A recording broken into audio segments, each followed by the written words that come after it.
Rev up your engine.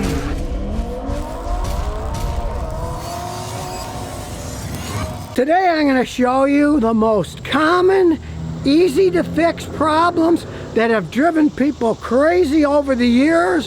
Some people spend a lot of money fixing things with a mechanic that they could have easily done themselves if they only knew. So here we go. You fill your car up with gas, you jump in your car, you start it up, turn on the AC and take it for a drive. Then you drive down the road and a few minutes later, your stupid check engine light comes on. Now don't freak out and run to the nearest mechanic who'll probably charge you a fortune for stuff. Generally, only one of two things do it.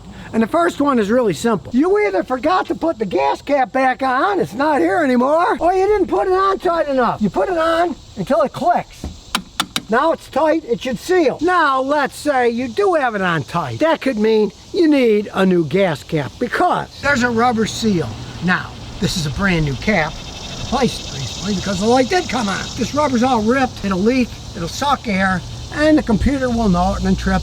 Your check engine light will have a code for either loose gas cap or evap system leak. Now this is why I advise people, get yourself a little scan tool. Now this particular one is a new one called D&D Echo. I've been trying it out and it does all kinds of things. I'll show you a few things that it does. It will tell you exactly what the code is, it'll explain what the code is, so you don't have to start freaking out because this common problem can have two causes. One would be a problem with the gas cap. The other is you might have purchased bad gasoline. And then this would say things like misfire, things that are much more serious. In the case of misfiring, your car wouldn't be running right. Let's say you got bad gas. This is how bad gas works. Gasoline, when you put it in your car, say you got 5 gallons left and you fill it up, it mixes quickly. So, as soon as you fill it up with the new gas, let's say the gas is bad, you still have good gasoline in the fuel line going from the fuel pump into the engine. So when you start your car up, you still got your original good fuel. It didn't get in there yet because the pump hasn't pumped it in. You'll only get a block or 2 or 3 or maybe half a mile, probably not even that. Then you get into the bad gasoline if you got bad gas.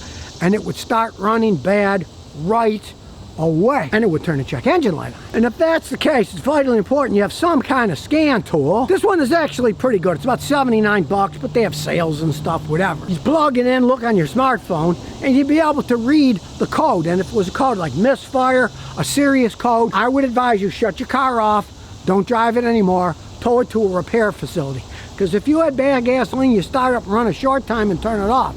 It hasn't done any serious damage in most cases yet. So I would turn it off if that was the case. But it would also be running bad. This scan tool is so easy to use. It just plugs into your OBD port. Then you can turn the key on. You don't have to start the car to get the data flowing. See, I have it set up on my phone here. It's connecting automatically. We'll do an enhanced diagnosis. That's my wife's Lexus. It doesn't have any problems present. There's no faults.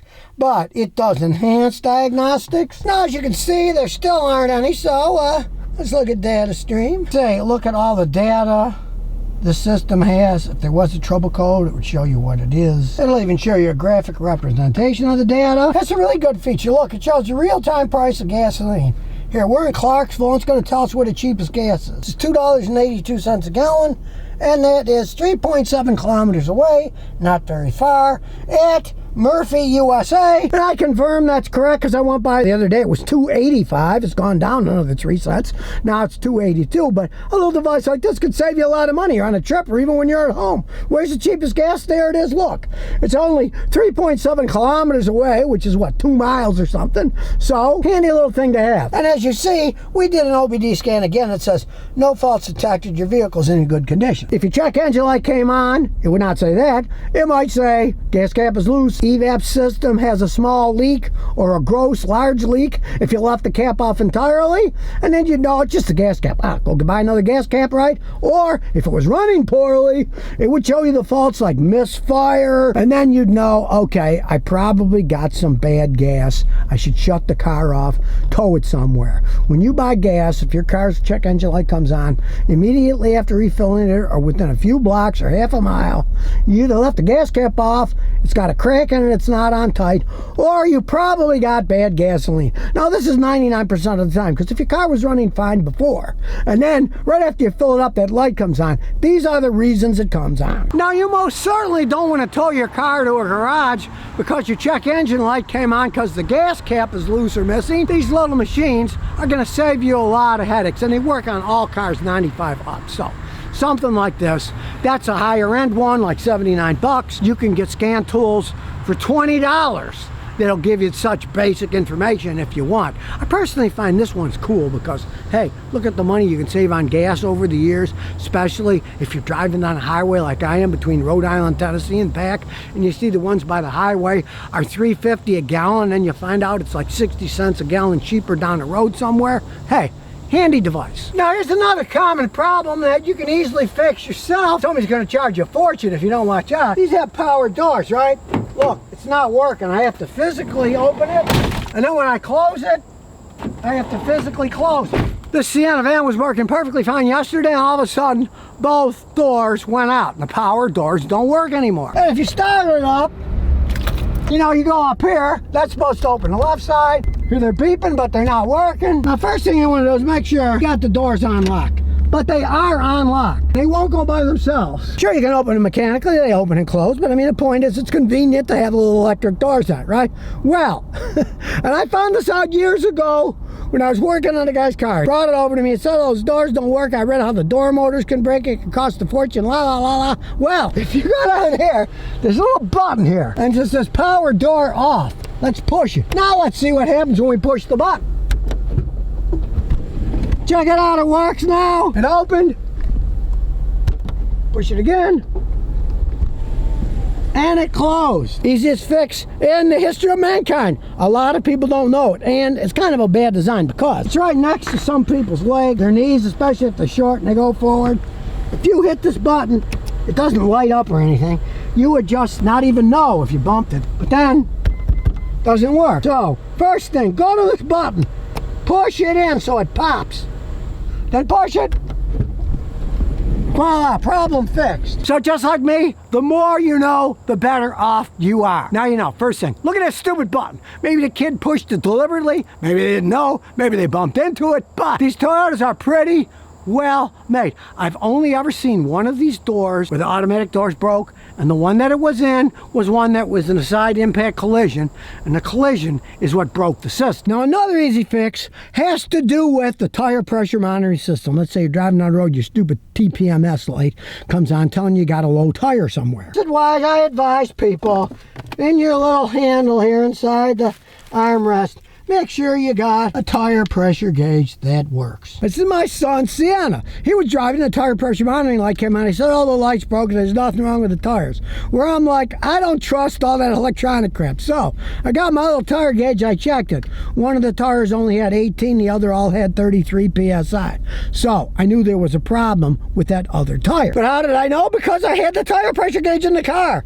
I'm not guessing. He just looked at them and said, they look okay. You can't really tell by looking at tires. Kind of squashy down radial tires, so you can't really tell if they're low or not. It's very hard. When I was a young kid, they were just round tires, and when they were getting flat, you could tell they were going flat. Now it's hard to tell. So if you have a pressure gauge, you can test them all. And in this case, indeed, the left rear tire was low. Each tire has a valve stem that has a battery and a sending unit like a transmitter, sends info to the car. Each one costs, bad enough, anywhere from 50 to 100 something bucks a piece. You got to take the tires apart, put them in, rebalance them, put them on.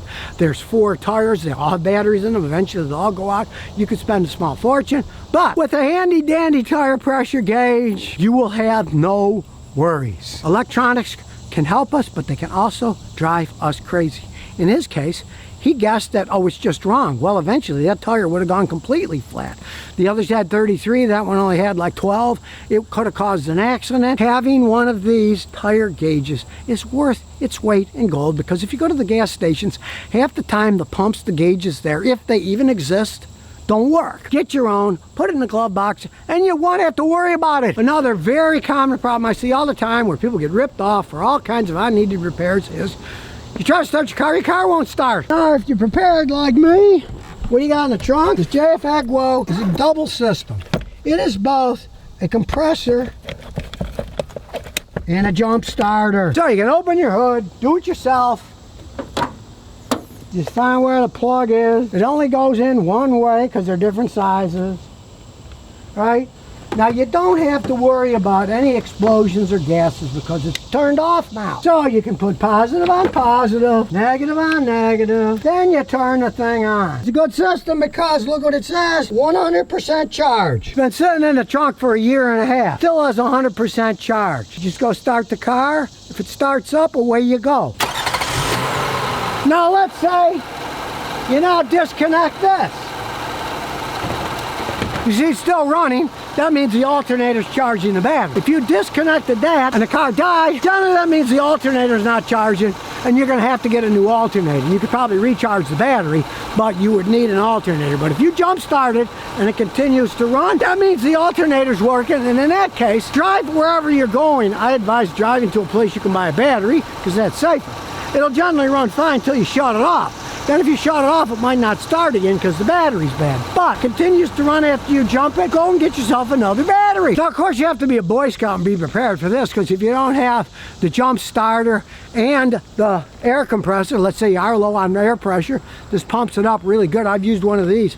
I've done over 50 tires and it still had charge. They last a really long time. If you don't have it, you're kind of screwed. So get one similar. This one I like. They're not cheap. They're relatively expensive. But like I say, it's been sitting there for a year and a half and it's still at 100% charge. I've gotten cheap Chinese ones sent to me by various companies.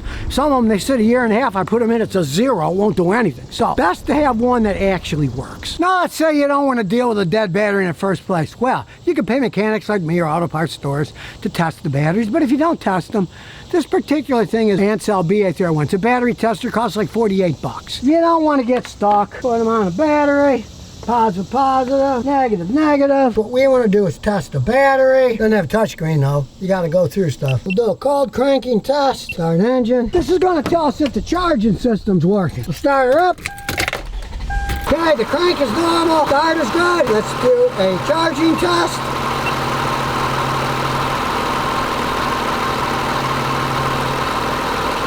Volts, it's load testing it. Increase the RPM for 10 seconds. We'll rev it up. 1, Mississippi 2, Mississippi 3, Mississippi 4, Mississippi 5, Mississippi 6, Mississippi 7, Mississippi 8, Mississippi 9, Mississippi 10, Mississippi. Charging normal. Great. We know the charging system's working. You can do it, you know, once every year or two or something if you want. Starts to showing it's low. Either fix the alternator or if the battery's bad, replace the battery. Menu here. We'll go to battery test. Enter, check for surface charge, turn lights on, turn headlights off. So we'll do all that, turn them on, wait a while, turn them off. And this is AGM flat plate, cold cranking amps. Here it says cold cranking amps. We'll turn it over. 750. We'll bump this up to 750. Easy to set too. This isn't a slide, it's a button. It's a lot easier. Enter.